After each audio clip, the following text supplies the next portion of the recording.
Saya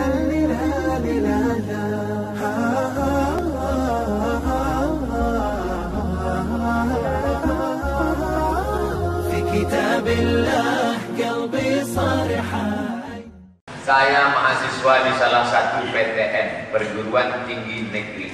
Saya mau nanya, kitab kuning apa yang wajib dibaca agar memiliki wawasan fikih seperti antum, Ustaz?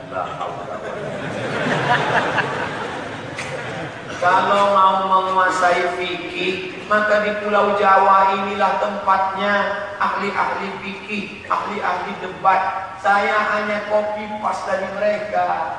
Saya baca buku mereka, saya baca tentang masalah membersihkan hati Mbah Mun, Kiai Haji Maimun Zubair. Banyak ceramah-ceramahnya yang lembut tentang masalah bagaimana berdebat dengan Syiah, dengan kelompok Ustaz Idrus Ramli dari Sidogiri. Banyak buku-buku berdebat ahli fikih tentang masalah hafal mazhab, hafal pendapat. Bukunya warna hijau diterbitkan oleh ini, halaman segini, nomor segini, tokonya di sini, ini. Itu Ustaz Adi Hidayat.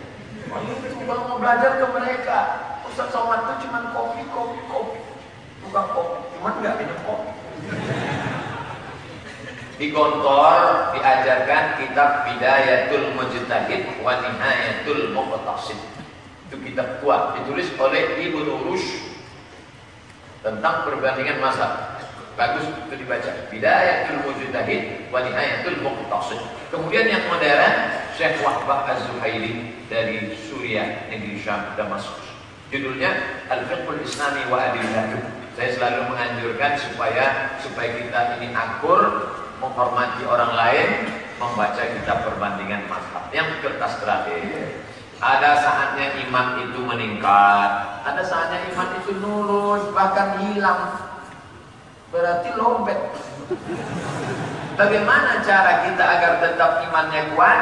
Hadis riwayat Muslim, tapi bukan hadisnya, judulnya. Al-iman yazid, iman bertambah, wa yanqus, berkurang. Yazidu bil ta'ah, bertambah dengan ketaatan, wa yanqus bil ma'siyah, dia berkurang dengan maksiat. Berada di tempat yang baik, masjid, bersama orang baik-baik, para ulama, membicarakan yang baik, Quran dan Sunnah, iman full. Pulang dari sini, berada di tempat yang tidak baik, bersama orang yang tidak baik, membicarakan yang tidak baik, lobet, no signal, error, hack. Oleh sebab itu istiqomah lah. Saya bangga, ini banyak anak-anak muda. Saya yakin anak-anak muda tadi malam mungkin begadang, mungkin pacarnya sudah ngajak, besok mas kita jalan-jalan pagi ya. Tidak, besok saya ngaji. Aku sudah izin sama ortu, gimana? Tidak, ngaji. Tolonglah, nanti aku yang bayar, kita makan pagi. Oke. Maka ini hijrahnya belum total. Kalian harus hijrah total. Sekali hijrah. Buka HP, cari nomornya, delete. Buka HP, buka FB, cari namanya, unfriend. Kalau dia komplain, teganya. Kapan ini? 5 tahun lagi aku akan datang ke rumahmu, pinang kau dengan miskin. Ustaz, wanita hamil dan menyusui boleh mengganti puasa dengan bayar fidyah. Cara bayarnya gimana? Contoh Ustaz puasa 2 hari, gimana bayarnya? Faman kana minkum maridan, siapa yang sakit, au ada safarin atau musafir, fa'iddatum min ayyamin ukhar, ganti di hari yang lain. Ini satu kelompok. Kelompok kedua, wa 'alal ladzina yutiqunahu, bagi siapa yang tidak sanggup, sakit, mah takut, jangan puasa ya Pak. Kenapa? Ususnya sudah bolong. Jangan puasa, diabetes mellitus. Kalau nggak kena makanan gemetar. Setelah masuk, tapi jangan dibuat-buat. Di jam 9, wah gemetar. Jadi ada 2 kelompok. Ada yang bisa mengganti di bulan yang lain, ada yang nggak bisa. Yang nggak bisa mengganti ini yang bayar fidyah terus. Orang tua 70 tahun jangan dipaksa. Mak saya 70 tahun Saya tanya, mak sanggup puasa? Silakan puasa. Kalau nggak sanggup, saya bayarkan fidyah. Jangan dipaksa. Ini ada jamaah, Ustaz, mak saya paksa. Kenapa? Karena dulu waktu kecil saya dipaksa. Jangan. Nah, ibu hamil dan menyusui itu masuknya kemana? Apakah dia masuk golongan yang mengganti di bulan yang lain, atau masuk yang bayar fidyah? Karena tidak disebutkan dalam Quran dan Sunnah, ulama berijtihad, maka di situ letak ikhtilafnya. Ulama Saudi Arabia, Syekh Ibnu Utsaimin, Syekh Abdul Aziz Ibnu Baz mengatakan perempuan yang hamil menyusukan anak dulu puasanya tinggal, maka mereka mengqadha saja. Qadha ganti di hari yang lain. Ya bisa Pak Ustaz, sampai sekarang belum bisa ganti. Kenapa? Tahun pertama hamil, tahun kedua menyusukan anak, tahun ketiga menyusukan anak 2 tahun, tahun keempat adiknya nyusu. Nanti setelah anaknya besar, umur 5 tahun, 6 tahun SD, ibu sudah kuat, baru diganti. Ini pendapat Syekh Ibnu Utsaimin, Ibnu Baz, mereka berpakai pada pendapat mazhab Hambali. Sedangkan mazhab Syafi'i, nah ini ada perbedaan. Kalau ibu itu tidak puasa karena dirinya, maka dia qadha saja. Tapi kalau dia tidak puasa karena anaknya, ibunya sehat, tapi anaknya ini janinnya lemah, Bu. Kalau nggak makan nanti anaknya kurang asupan gizi, nanti bisa sakit. Maka kalau ada unsur anaknya, ada unsur di luar dirinya, maka dia kena 2. Qadha plus fidyah. Jadi 3 pendapat. Qadha saja, qadha plus fidyah kalau ada unsur anak. Pendapat ketiga, ada beberapa sahabat yang mengatakan fidyah saja. Tapi saya lebih condong kepada mazhab Syafi'i, dan saya tidak menyalahkan ada umat yang memilih. Yang tidak ada pendapat gak puasa, gak fidyah, gak qadha. Nah, itu mazhab kopul. Ustaz, saya dan suami berbeda mazhab.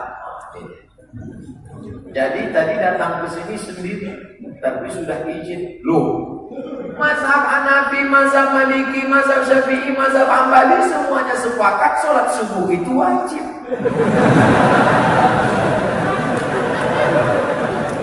Tidak ada mazhab yang mengatakan sholat subuh sunnah. Ini mazhab apa? Makanya jangan sembarang beda mazhab. Ayo sholat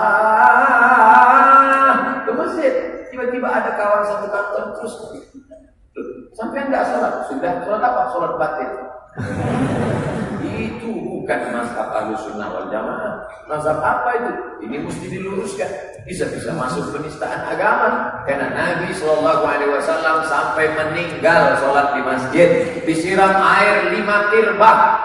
Kirbah kantong dari kulit tempat air disiramkan ke wajah Nabi, terbangun minta bawakan ke masjid, dipapah oleh Abdullah bin Abbas dan Fadl bin Abbas, kakinya nyeret ke lantai, tak bisa jalan, dipapah, duduk karena imamnya Abu Bakar Siddiq. Waktu itu Nabi datang, tetap Nabi ketika pingsan, ketika bangun, mau apa ya Rasulullah? Bawa aku ke masjid. Bukan seperti kita pingsan begitu bang, sampai mau apa? Dan berdoa. Sholat ke masjid. Tidak ada di beda mazhab tidak ke masjid. Tetap ke masjid. Laki-laki yang soleh sholatnya di masjid. Laki-laki yang sholat di rumah, laki-laki solehah. Saya anak yatim piatu 3 bersaudara. Almarhum dan almarhumah kedua orang tua saya punya bagian harta warisan, ada yang belum dibagi. Kami bersaudara tidak mengerti. Sedangkan sebelum kedua orang tua kami meninggal tidak pernah menceritakan pembagian warisan dari kakek dan nenek kami. Apakah kami bersaudara mempunyai hak waris? Apakah siapa kami bertanya sedangkan saudara dari pihak almarhumah ayah dan ibu tidak ada yang mau menjelaskan? Jangan kamu makan harta haram. Hai keluarga dari anak yatim piatu yang sudah tidak ada bapak dan ibunya ini. Nah, tolong rekam. Hai keluarga anak yatim piatu yang tidak ada bapak dan ibunya ini, jangan kalian makan haram. Kalian makan haram harta mereka, kalian suapkan ke mulut kalian, lalu satu suap nasi berubah menjadi darah, darahnya masuk ke jantung, dari jantung menyembur ke otak, isi otak kalian hitam. Nasiyatin kadzibatin khati'ah, otaknya kotor hitam gara-gara makan haram. Dua, ayyuma lahmin, setiap daging di badan, nabata min haramin, kalau tumbuh dari yang haram, fannaru aula bih, tempatnya api neraka jahanam. Tiga, doa, berdoa, Rabbil firli wa liwalidayya, kalian berdoa minta supaya diberikan Allah ampunan. Doa kalian tidak diampunkan Allah. Malam nisfu Sya'ban kalian berdoa, ittalla'allahu ala jami'i khalqihi, Allah memperhatikan semua makhluknya pada malam nisfu Sya'ban, fayaghfiru li jami'i khalqihi, semua diampunkannya, illa kecuali orang yang musyrik dan musyahid, orang yang memusuhi. Kalian sudah menjalin permusuhan dengan keponakan kalian dengan memakan harta warisannya, doa kalian tidak dikabulkan Allah. Mat'amuhu haram, doa tak dikabulkan Allah karena makanan haram. Yang keempat, uang haram warisan mereka kalian bawa ke Makkah pergi haji dan umrah. Labbaik Allahumma labbaik, labbaik Allahumma labbaik. Apa kata malaikat? La labbaik wa la sa'daik. Engkau tidak dapat haji mabrur, engkau tidak dapat haji mabrur, saduka haram, karena kau berangkat dengan uang haram. Hai pemakan harta warisan, bagikan kepada yang berhak menerimanya. Like and share.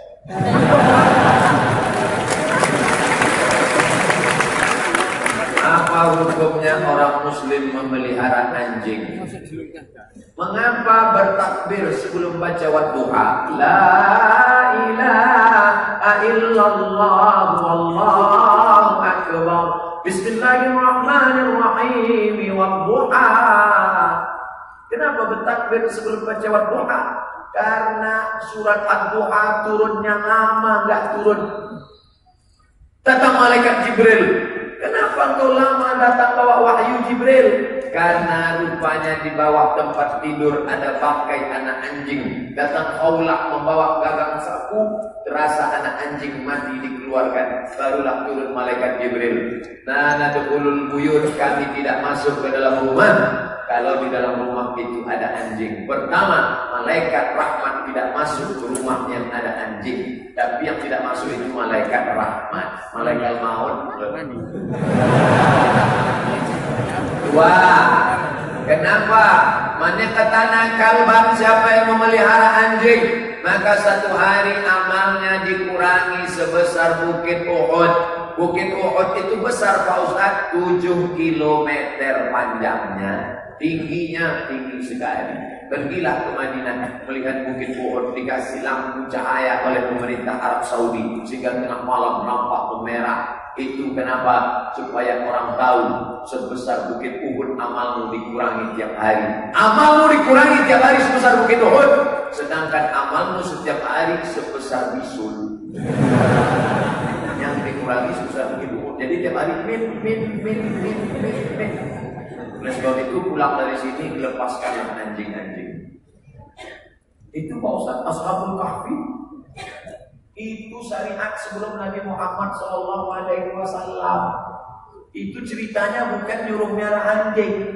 Itu menceritakan walaupun seekor anjing kalau mengabdi kepada ulama tetap disebutkan Allah. Informasinya tidak penting. Seekor anjing menjulurkan kakinya di depan pintu gua. Untuk apa Allah ceritakan itu? Allah mau kasih tahu pelajaran. Hai orang beriman, walaupun seekor anjing kalau menjaga ulama tetap diceritakan Allah dalam Al-Quran. Bukan hai orang beriman, peliharalah anjing.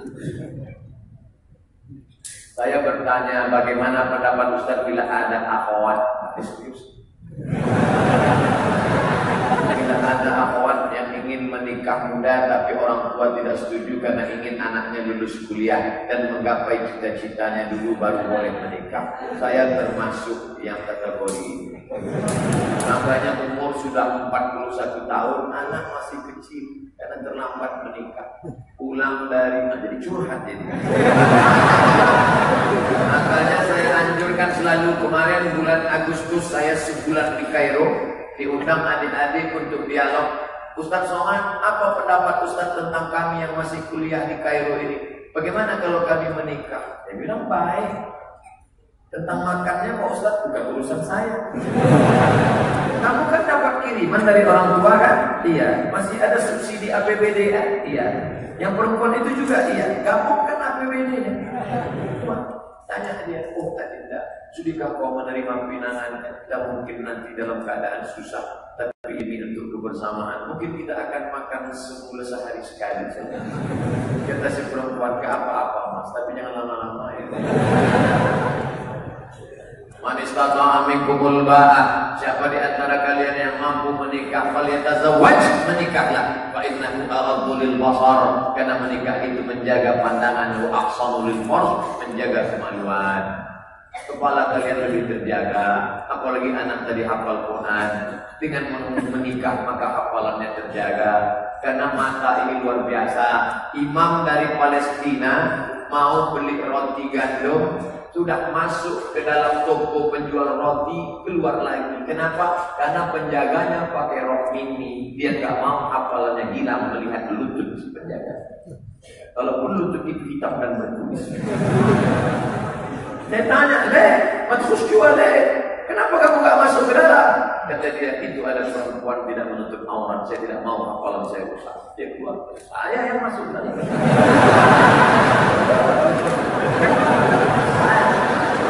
Maaf nanya, Ustaz gak takut hafalannya hilang? Udah lama hilang.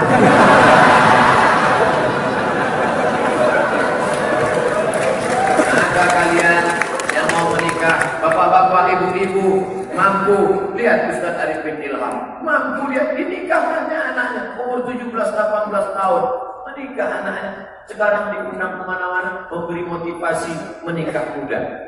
Saya kalau tahu nikah itu indah, begitu pagi hitam, sore nikah.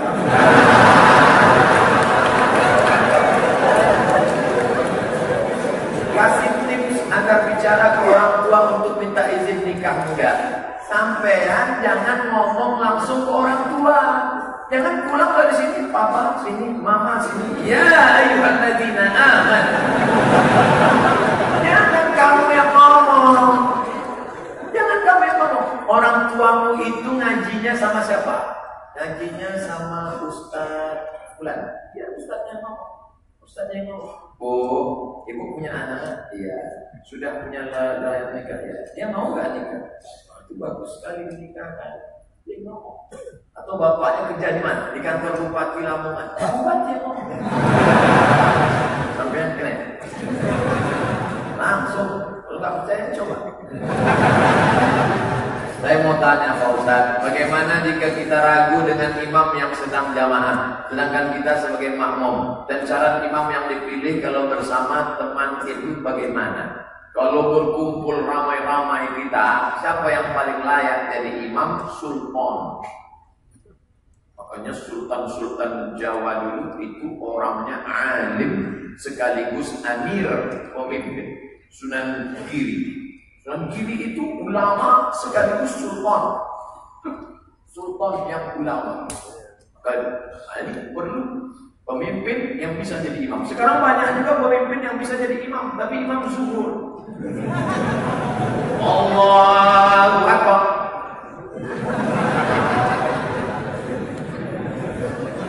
Yang bisa imam zuhur, maghrib, subuh, isya dan asar.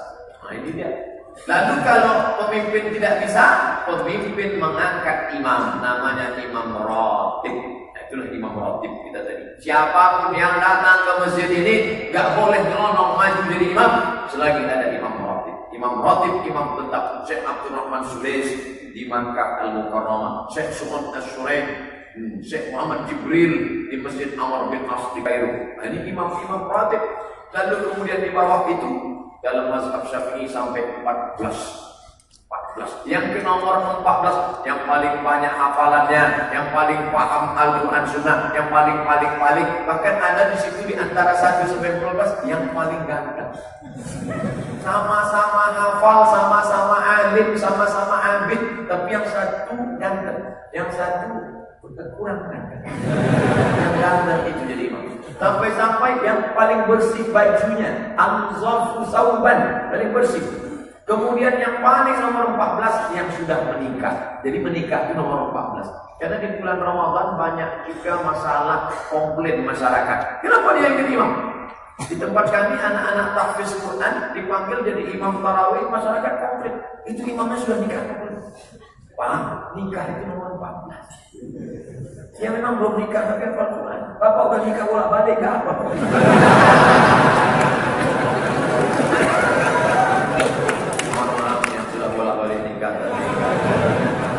Jangan tersinggung dengan ceramah saya. Biasanya orang yang mudah tersinggung cepat mati.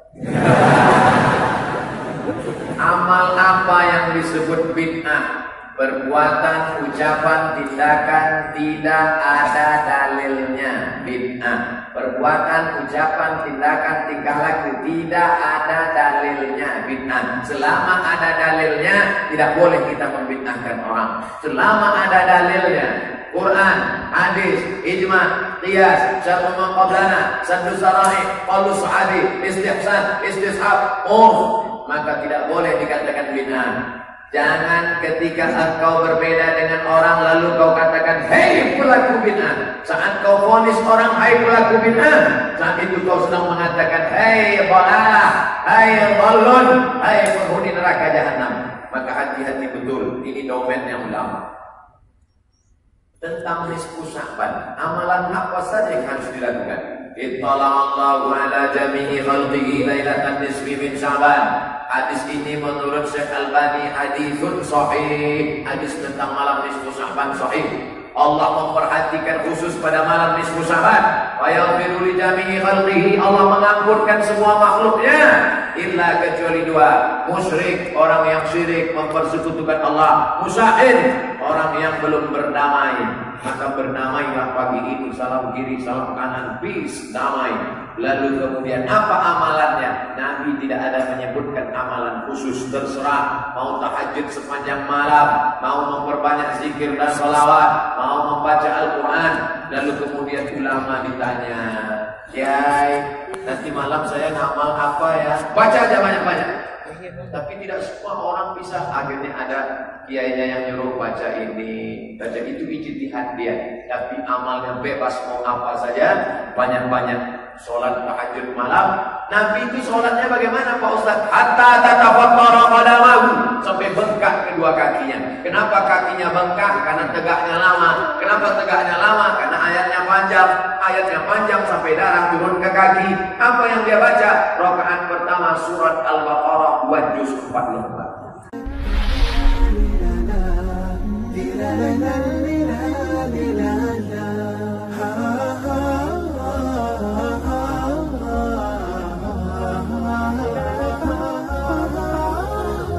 كتاب الله قلبي صار حال